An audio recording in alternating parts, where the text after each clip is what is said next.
with recording. Yay. And then we're going to get started. So, Henrik, so excited. I'm going to pin you and me right now since we seem to be the primary ones here this morning. We always add, just to give you a little background, this and I just put this in the chat. We advertise this lecture series on the Lot Mutual Aid Meetup group, and there's a really ugly website linked to there. I can say that because I made it, but 5 minutes. But what it allows us to do is we all get to share tips and tricks about lending things.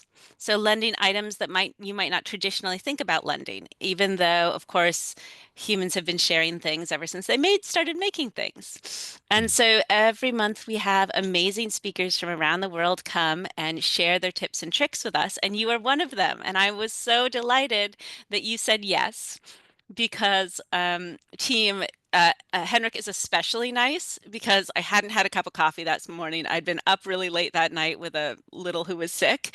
And so as I was talking to him, trying to, thinking I had to convince him to come talk, I also got the country wrong that he was in. I said like instead of Sweden, I said Finland and things, and he was so gracious about it. It was lovely. I was like, oh my gosh, not only is this human doing a wonderful thing, he's also really nice. So, anyway, we figured out the time difference, and a lot of us are coming from public libraries, some from academic, some from gear libraries, and we want to be like you. Because once I took a look at what you're doing, I think it's so inspiring, and I know a lot of other folks on the call are inspired as well. So how this works, team, is everyone's welcome to show your face. You're welcome to interrupt me and ask questions. I just am running this because no one else was doing it. And so a lot of us wanted to hear from some other people. So at any point, if you all want to jump in and have a conversation, we welcome you. You're all welcome here in whatever way you show up. And then if you can't talk right now, because I know there's some of you in stealth mode, just feel free to put your questions into chat and we will get to them, I promise. And then let's see. And then what else? I think that's about it. With that, we'll Henrik, thank you so very much for being here and making the time.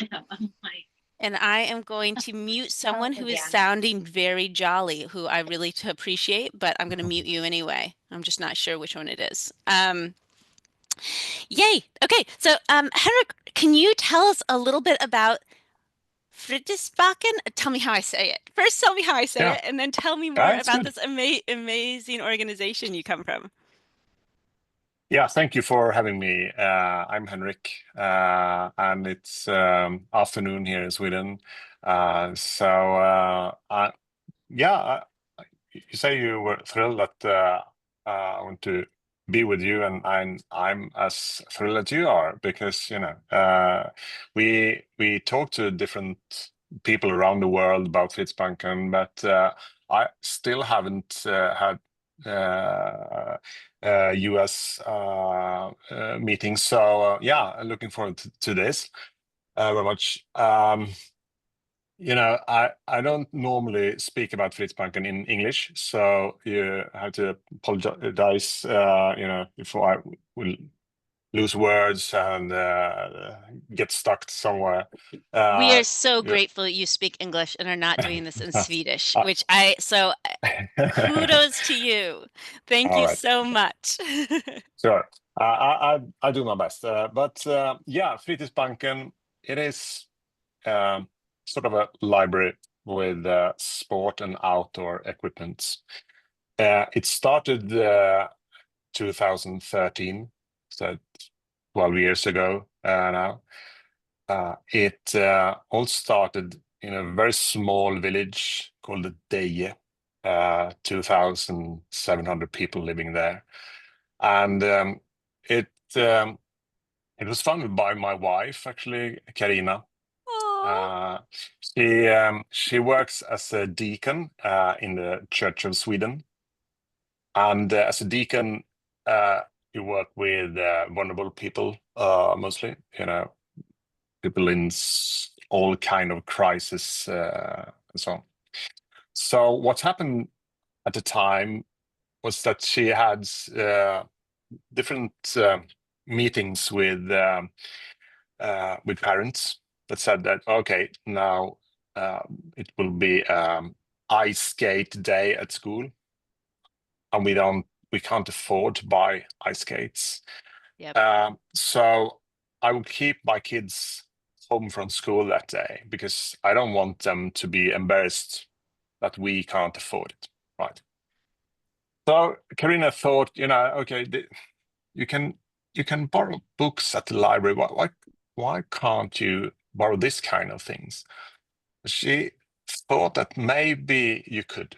So she started to Google it, but couldn't find anything. So she thought, okay, I I I'll start this, uh, in this village, and that was her only, didn't think about this spreading around the country and so on.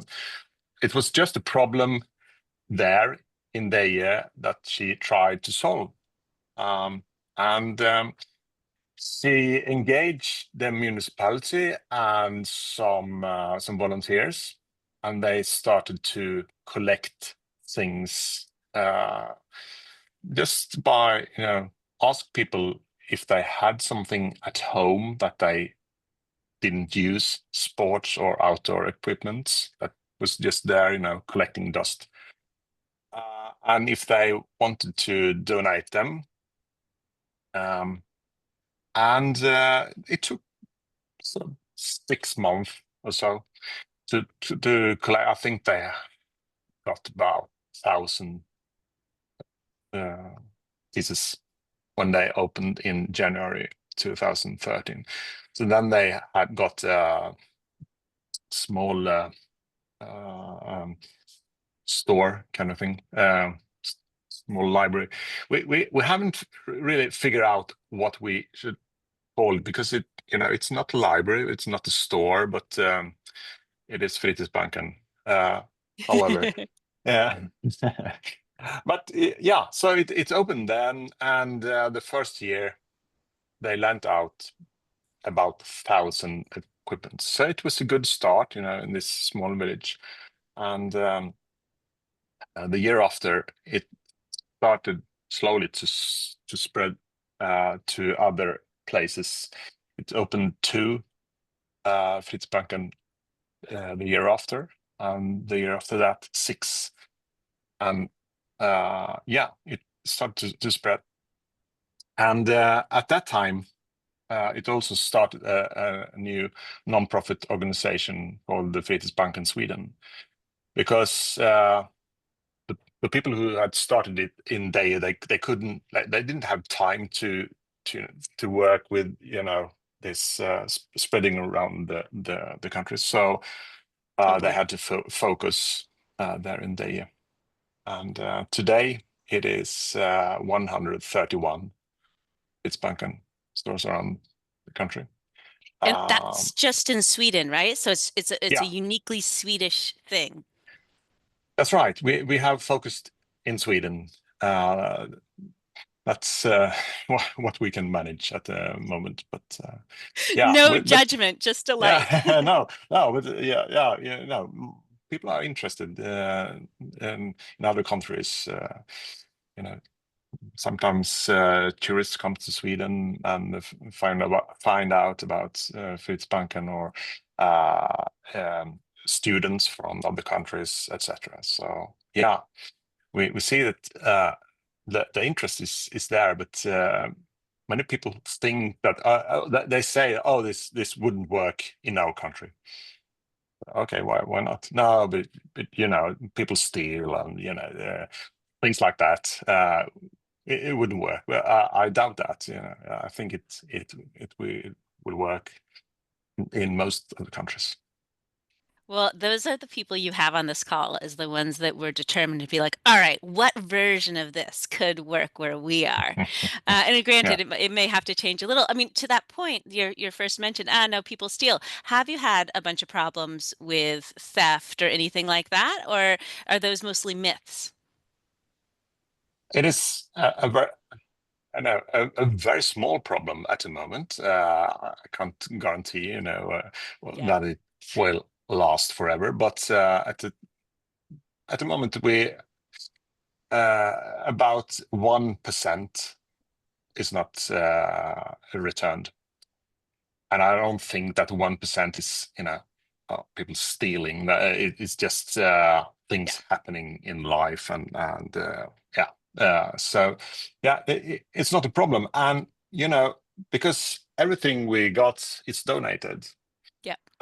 So we know if we lose football or whatever, we will get a new one next week or so. So it is not a problem because it keep coming in stuff all the time, every day.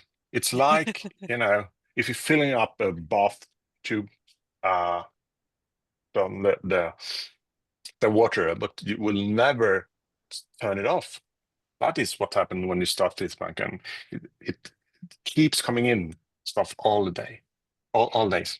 Yeah. So let's talk about that then. So you mentioned, I know a lot of donation organizations sometimes have an issue where they have too much coming in and they Mm, can't deal with it yeah. all.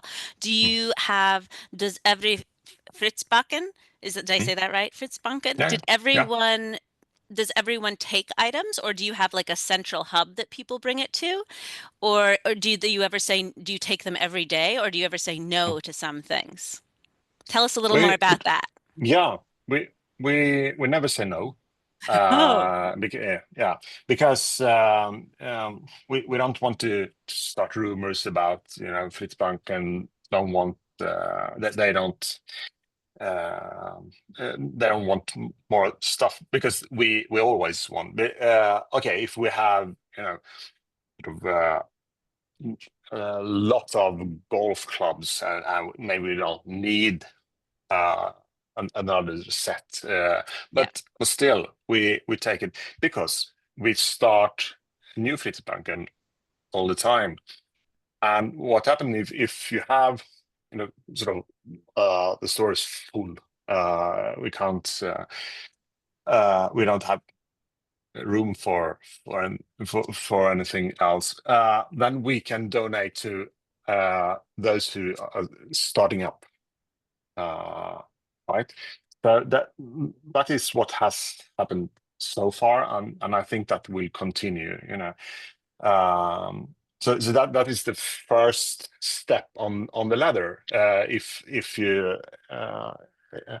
yeah, if it's sort of full, but then maybe you should think about maybe have a bigger place, to expand the premises, because it's obviously need for that, and yeah, so that is how we deal with it so far, and of course, sometimes we throw things away as well. It gets worn out, broken, etc. So that happens as well. But we try to donate it to others. Yeah. That makes perfect sense. Do you, when you're, so you mentioned two things there. So one is I had this image of you being like, oh, we need to start something new. I had an image of you and your wife driving around in your personal vehicle, starting another Pittsburgh. Have you, in some places where they have formal libraries, you have this interlibrary loan system where you loan Mm. books and resources to each other. Have you gone there yet with the Fristbanken?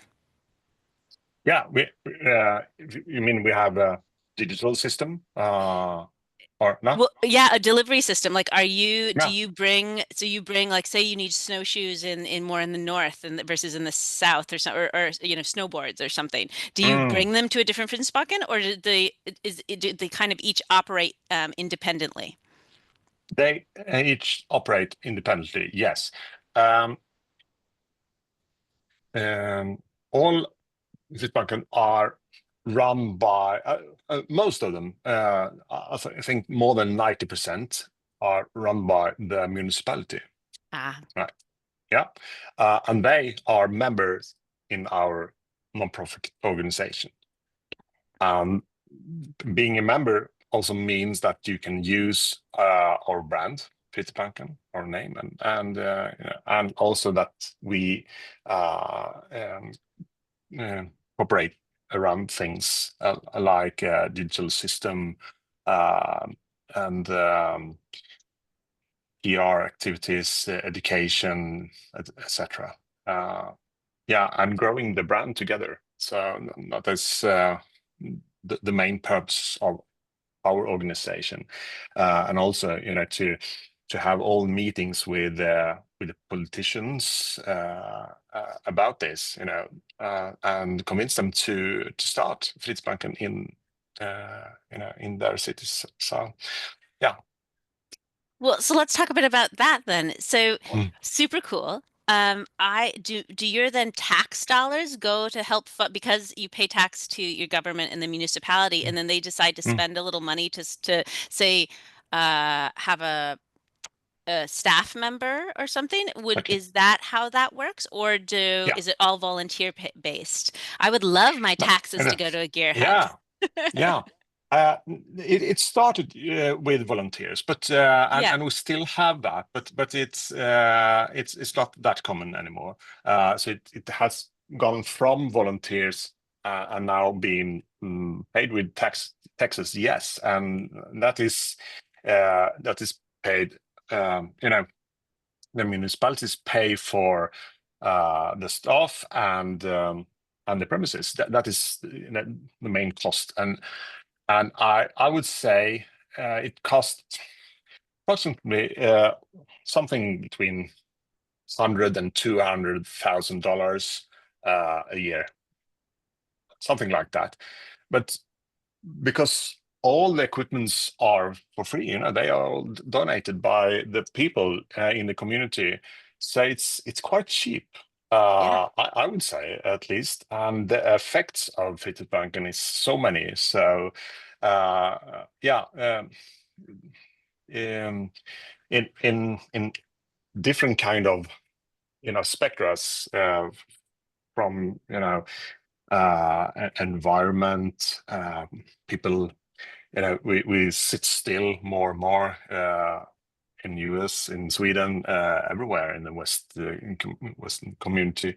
So that is something that we need to change. And to be physical active, you need to have some kind of equipment. That is what you now can have for free. For 14 days, you can borrow, and then you can borrow something else. So yeah, we think that the there's so many things that positive things that happen when you have Fritidsbanken in your society. So it is cheap. I must say that. Yeah. Yeah, oh no, and that was just it seems more like for example, the public library system in some states in the United States, some Mm. of the municipalities fund some of them are fully nonprofits. Other times a municipality funds like this. They fund like the staff time in the building, but not the books. So it sounds like a very similar system in many Mm. ways. Yeah. Um, with that question, so if I have, how do I if I was visiting, could I go Mm. to a Fritidsbanken and borrow items, or do I need to be a resident of that town in Sweden to go to that one, or do I just have to, be and also children. Are children Mm. allowed to go, like borrow a kite surfing set, which I always wanted to try, but I don't know if my Right. mom would want me to try it at certain Good. times. Good question.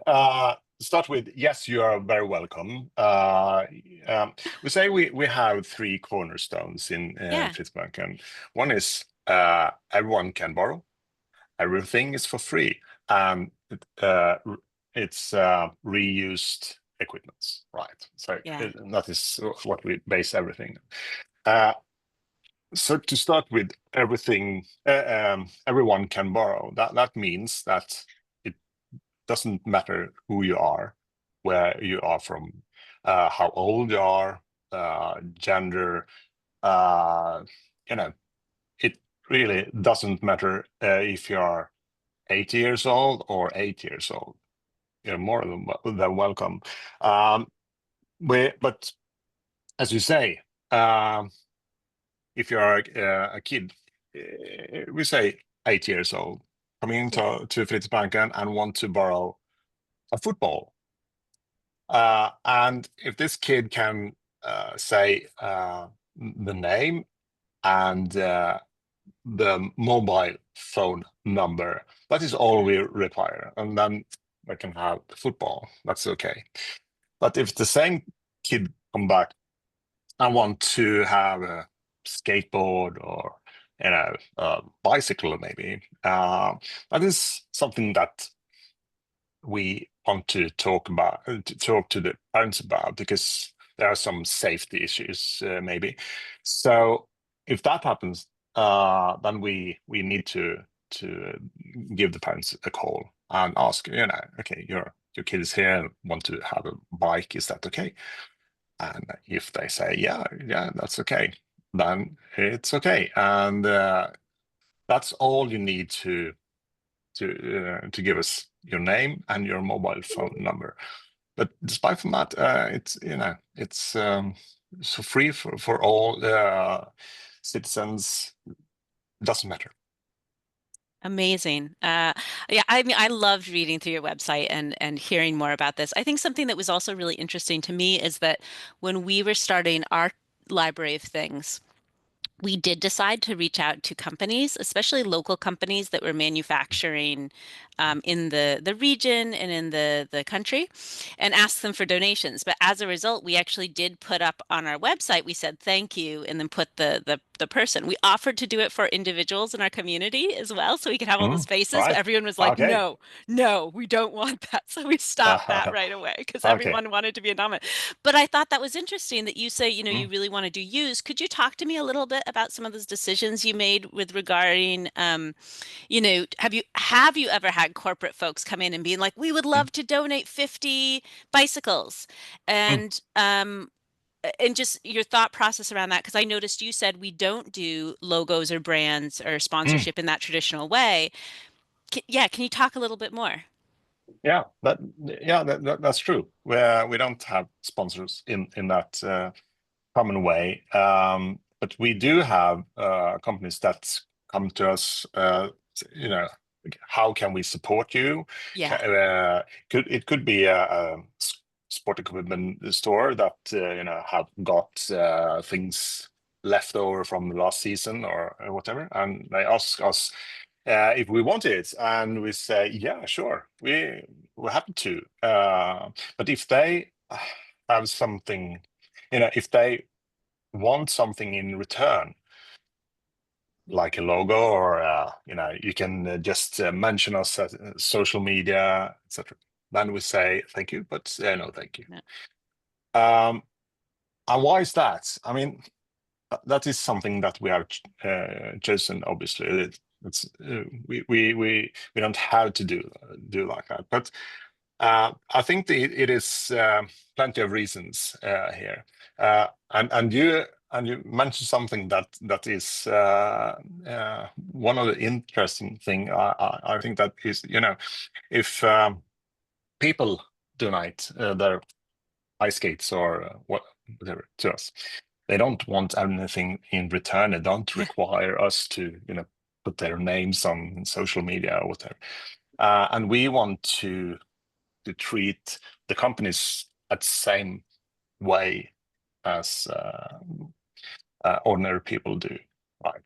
So that is one reason, and also if you have a company connected to our brand, um, that means we are now 131 different organizations sharing the same brands, sharing the same name, and that is that can be quite complicated if we get associations with the different brand.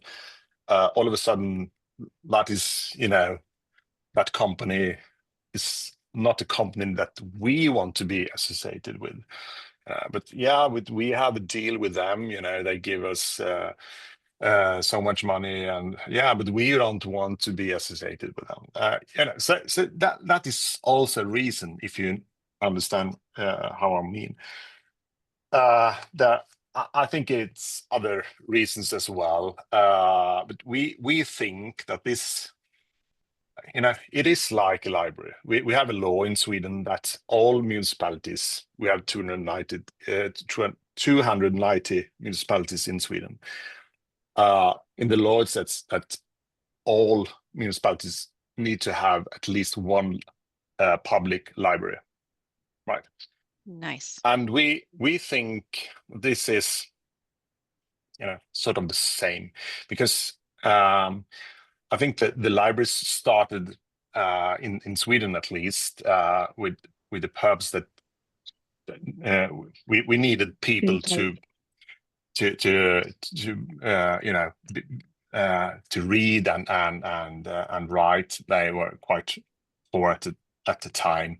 So that was the problem then in the uh, 100 years ago. So that is not the problem today, obviously. But one of the big problem we have is that people are to they don't they sit still. They don't uh, they're not as active as as we used to be.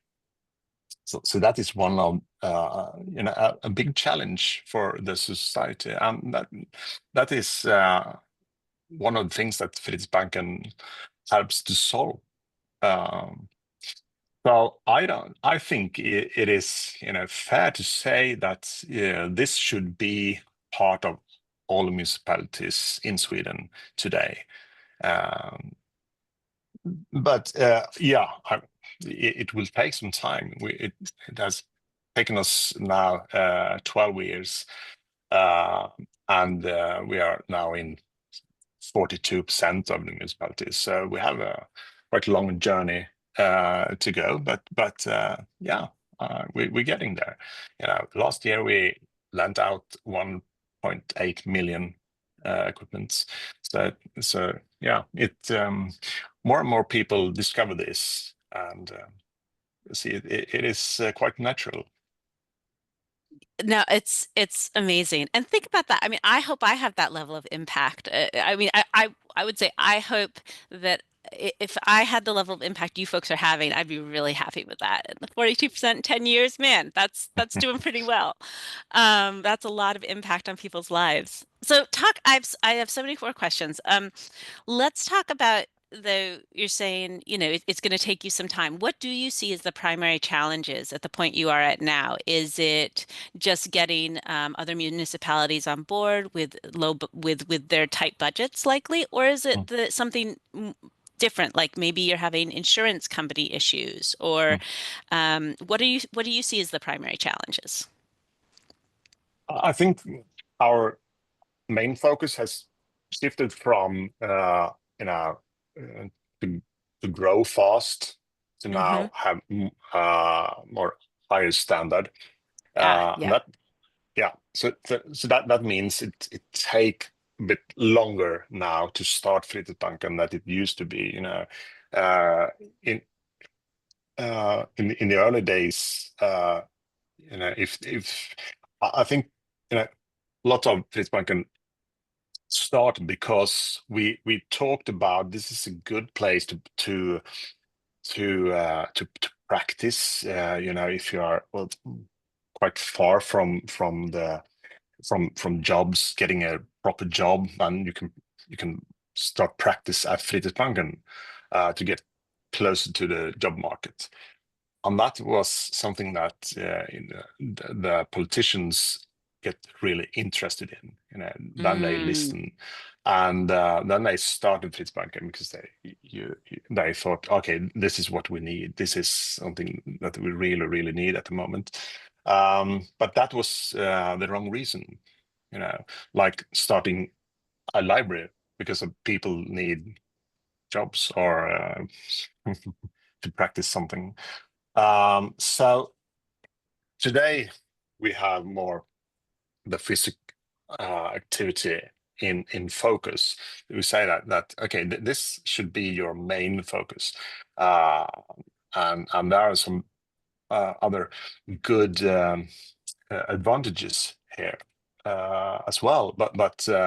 You, but if you want to increase the physical activity in the society, that is why you should start Fritidsbanken. So yeah, we have we learned a lot this 12 years. We have done so many mistakes and some good things as well. And that is what we try all to every meeting we have with the politicians and so on. We try to take that experience and tell them, okay, you should do it like this, not like that, and so on. So I would say that those who start today have better uh, yeah, they're better in so many ways. They get bigger premises, they have more staff, etc. But maybe it take some while to get it. Maybe it take 1 or 2 years or maybe more. But we don't we're not in a rush. And that is one thing, and the other thing is to get this to be a natural part of the society, to that everyone should think that this is so natural. I want to try different things. I think maybe it would be nice to go fishing, and instead of you know buy all the equipment for that, you borrow, and maybe you think that this is so great. I love fishing. Then you can buy your own stuff, of course, and that is what it's all about. So if you want to try something, or if you do something very seldom, then Fritidsbanken is the way to go to. Yeah. I love this. I love how you're becoming more integrated in the community and like learning to speak that local language of whatever it is, whether it's Mm. health for the medical stuff, whether it's internships to speak to the funders or the politicians who are doing the municipality. I think that's a lesson we can all really think about wherever we are. Um, so, question about the system you have, just to go back to some basics that I kind of skipped over Mm. at the beginning. So I walk into my local Fritidsbanken. I see all this stuff. Is there any way I can access and like all of that stuff and see it all on my phone or online? Or do I just have to go to the place and see it in Mm. person? And then do you have like a cart, when you go to the library, right? You can browse what book you want online before you go. Exactly. And tell me a little bit about what system you've chosen and why. Mm. Yeah, we you can see online what's in stock. Yeah. You can, if you need skis, for example. Okay, is there skis in my size, and how many? So, like, if you go to IKEA, it's the same. Maybe see if it's in stock or not. Uh, that you can see online, but you can't make a reservation. You have to come to Fitzbanken to borrow it there. So, but yeah, I think it helps people. If you see that they have 10, 10 in my size, maybe. I mean, it's probably there when I come in. So, yeah, that is the system. Yeah, sorry. Yeah, and so folks, and if you don't speak Swedish, I will say Mm. I believe that part is not from my memory when I was snooping all around your website. Mm. I believe that part is mostly in Swedish, but you can get the gist of it. So you can see a little Yeah. image and you can see kind of a listing of it. So just go to the town and then go and look at all the items they have under that. And it's a really Yes. nice list of Mm. if it's available or not. So this is a question on that topic. So in my Mm. ideal world, Henrik, that I want to Mm. create somehow, Yeah. I want to be able to go. well, I'm browse. So this exists for libraries. I can browse online right now for Mm. wherever, or browse at my local bookstore online, and then I can see I can have a little library extension. It's called library extension in my on my phone or in my website, and it says, "Oh, you don't have to buy that book. Borrow it at the local library." Right. And I would love to have that ability for things, whether it Mm. be skates, whether it be shovels, whether it be, I would love to have that. And that's Yeah. taken me down an interesting cataloging route Mm. where it's something that we've geeked out. Actually, we were really lucky. Lydia, I think, who's on today, oh, and I were chatting, cataloging a month ago. Hi, Lydia. And saying, wouldn't this be great if we somehow, started thinking about some naming conventions, or especially once you think about other languages too. Obviously, Swedish is the language you're primarily using here, with the exception of chatting with us today. Thank you. Um, but have you thought, do you at all worry about kind of naming standards and things, or it really just doesn't matter as long as you know what the item is and the people and you can get it to the people, that's good enough? Uh, it's a good question. We have a problem now because we have, you know, because everything is donated. So they're all different kind of things, different brands, and so on. But you can see all the equipments on the site, which Hmm. means that some people come into the store and they say, okay, I want this with the article number, dot dot dot. And that can be sometimes hard to find, you know. But you say, yeah, but it said it should be available. It says on the website. Yeah, but that can mean that this was returned today, so it's maybe not on the shelf at the Yeah. moment. So that is sort of a not a big problem, but still a bit of a problem. And maybe we are too detailed at the website, so it's more, more convenient to say that how many skates size 10 is in stock. How many footballs do we have? Yeah, you have 20. Okay, yeah, that's good. So I think we will. That is, we will develop in that direction, because that is more how Fritidsbanken works.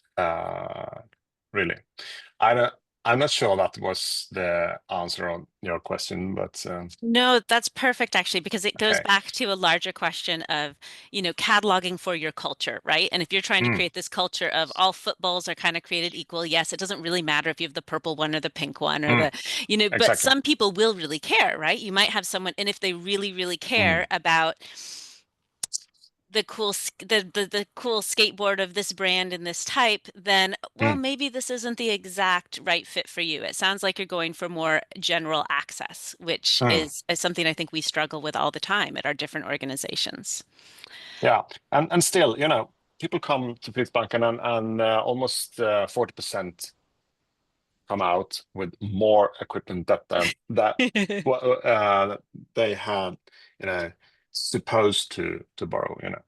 So maybe they go there because they need skis, and maybe they also find other things as well. That is something we want. That is good because we want people to discover new things. And many people come to borrow to their kids because they think that this is for kids. Uh, and maybe, the grandparents come to borrow uh, things for the grandkids. And then we say, okay, so what do you want to borrow for you? Well, and then they get a bit embarrassed and think that, well, I'm so old, but yeah, but you're still fit, and and it's better to do things together with your grandchildren instead of that just uh, watching them. Yeah. So uh, and this comes back to this. Fritidsbanken is for everyone. Hmm. Everyone can borrow. Um, so all ages. That's important. Uh, and also some people think that this is only for poor people, those who Yeah. can't afford to buy them things this equipment themselves. But it's not about that, because if you go into a store and find a cool jacket or whatever, it's better to try it on before you buy it, instead of doing the opposite. If you buy and then realize that, okay, this wasn't it was nice but not on me. And Fritidsbanken is the fitting room. You can try it before you buy it. If you don't like it, then you try something else. Yeah, or uh you might not have to buy it. So that makes sense as well, because you can keep going back, right? You can keep borrowing things from Byström too, right? Yeah. yes. Okay. Absolutely, yes. So, um uh, yeah, sorry, just one more thing. A couple of years ago, we asked ourselves, we say we are for everyone, but is that really true? Because mm, if you are uh, in a wheelchair, for example, do we have equipments for you? Um, and we could we yeah, no, we hadn't. That those equipments are often very expensive. So we had to think, uh, to find a way to make that possible. We needed that kind of equipment at Fritidsbanken. Um, when and we started a project that was 4 years ago, and we at that first year we lent out 30 equipments on a year, and last year that was 1,300. So it has increased, and we have got much more equipments today. Sit skis and ice sit yeah, different kind of equipments, uh, uh, wheelchair for if you're on the beach. uh, and this is so important, I think, because this is not a spoiled target group at all. Uh, so we need to have this so they can borrow to have an active uh, time as well. Yeah. that's such an important point, and one I did want to ask you to expound on. So thank you for that. And on that note, we do have some questions coming in through chat. And Yeah. I know I kind of asked you this before, but I just want to clarify. So especially with those really specialized resources, do you ever share those in between the Flintbanken municipalities, or do you just like the tricycle, the adult tricycle, it lives at one, and if you want to use it, you have to go to that one town? Mm. Very good question. And our strategy is now that we try to have a wide kind of assortment, or in the region. So we can't. It's not possible to have all equipments needed in one Fritidsbanken because, yeah, as I said, they are very expensive. But it will be possible in the region. So maybe you had to go uh, a mile or two to the nearest municipality, but people are willing to do that. That is our experience. So yeah, Yeah. that is the strategy. And so, another thing that this human asked, and thank you for the questions in chat, folks. We love to ask them. Have you ever encountered any pushback from the public? As much as we think everyone would want to share, it's not Mm, always the case. mm, And of course, there's different priorities in each of your communities. I know you talked a little bit about the messages that resonate the best for mm, you, but has there really been any negative pushback, or is it more just getting mm, everyone together and on the same page? mhm. Uh, I would say that uh, it's a very good question. I mean, it's not a easy road. This, I mean, it's Yeah. hard work, and I would say this is something that is on in a in almost all the municipalities in Sweden. It's on the agenda, more or less. Mm, got it. Uh, that doesn't mean that everyone understand that they make the right decision. And many politicians they try to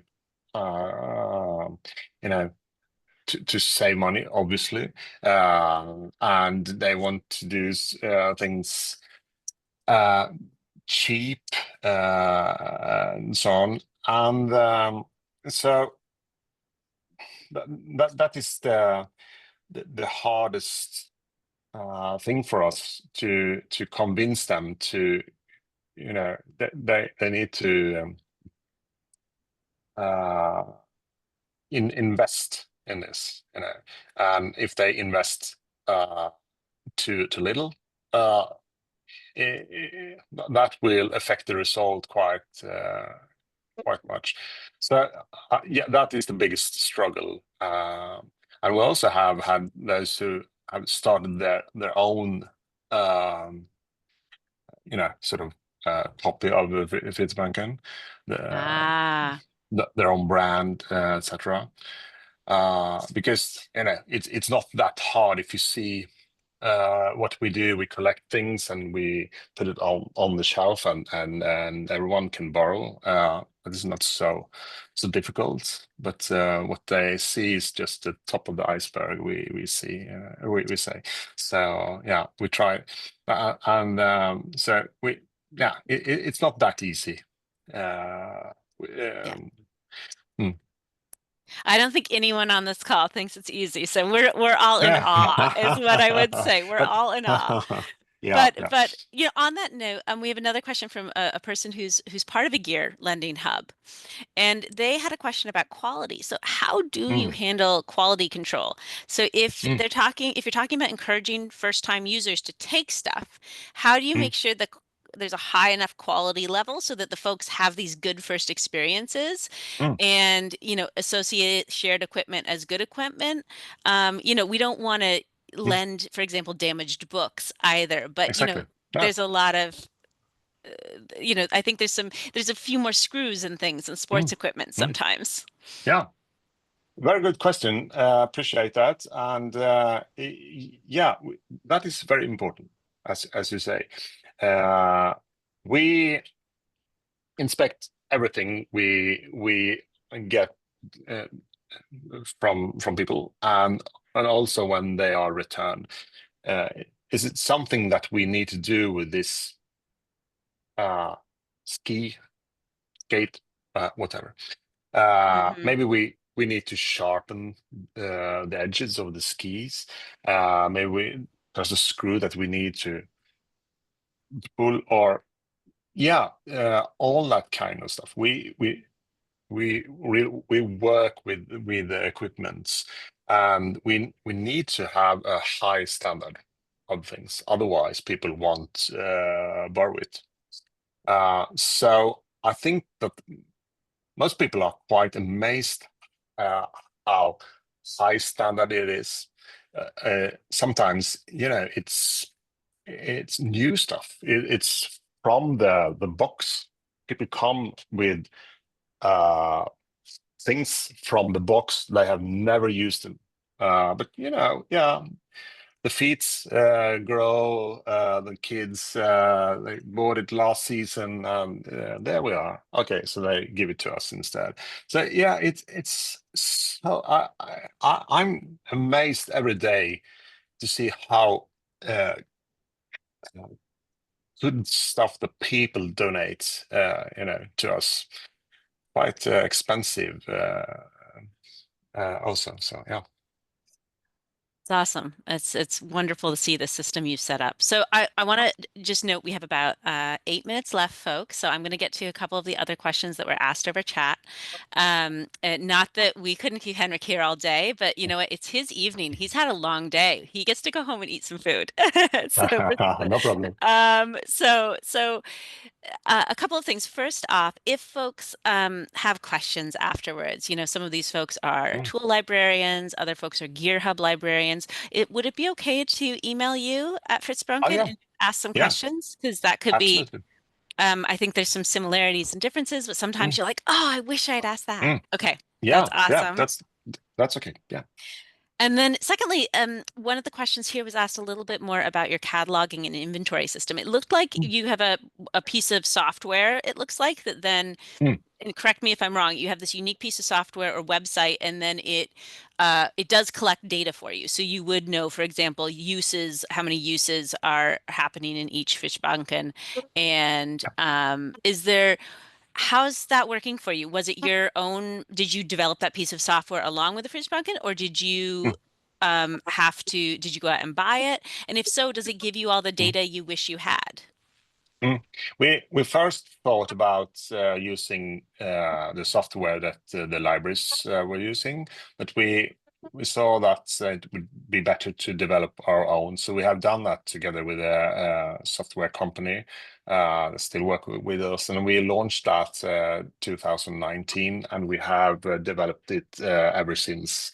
So now for 6 years, and it yeah. Uh, all the new um, functions are from the users, our staff Mm. at Fritidsbanken around the country. So they maybe see they got suggestions Mm. about new functions, etc. So yeah, it's mainly from them, but it keep evolving. Amazing. That's what we all hope to do, right? Keep evolving.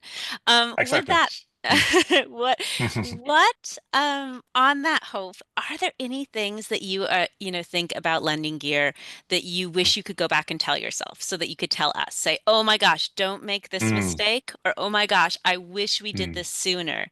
Is there any little pearls of wisdom that you could pass Mm. along to some of us who might only have, a couple pairs of snowshoes? Mm. Well, um, first of all, I think it's one of the things that we have done right is to trust people. Mm, yeah. Uh, we trust that everyone will take care of the stuff and return it when they are supposed to, etc. And most people do that, and that is quite awesome, I think. And that means even if you are not used to be trusted on, if you're, I mean, many people are not. Used to be trusted on. And I Yeah. know about a man who came to, he lived in Sweden for 2 years. I think it was from Syria. So he wanted to borrow things, and he showed his ID, and the staff said, no, we just want your name and your telephone number. And he got a bit confused, and then he said, this is the first time since I came to Sweden that I don't have to prove who I am. You trust Oh, who I am, and I think that is important. And yeah, because we are so used to, with different fees, and you have to show your ID, etc. But this is quite simple. You know, only want to know your name, and if you came up with a different name, we don't really care because we still trust that you come back with the stuff, because then you can choose whatever you like to borrow for another 14 days. Yeah, so that is something that I'm quite proud of. I think we have found a model that works. Um, but yeah, we have done mistakes, as I told you, and one of them was to have too much focus to grow fast, Yeah. uh, and to find easy solutions. Uh, we got an advice quite early, from CEO in a big company. He said you need to learn to how to say no, Ooh. because people will offer you this and that. And, we were so small at the time, so we thought, you know, that, no one will offer us anything, But I think he's right, and I think that is also one of that is one of the reasons that we don't have sponsors for instance, because that is easy money in a way, Yeah. but it's better to stay no, for us at least. Yeah. Amazing. Amazing. Well, look, Henrik, thank you so, so very much for spending this hour with us and for being so welcoming and willing to share your lessons learned.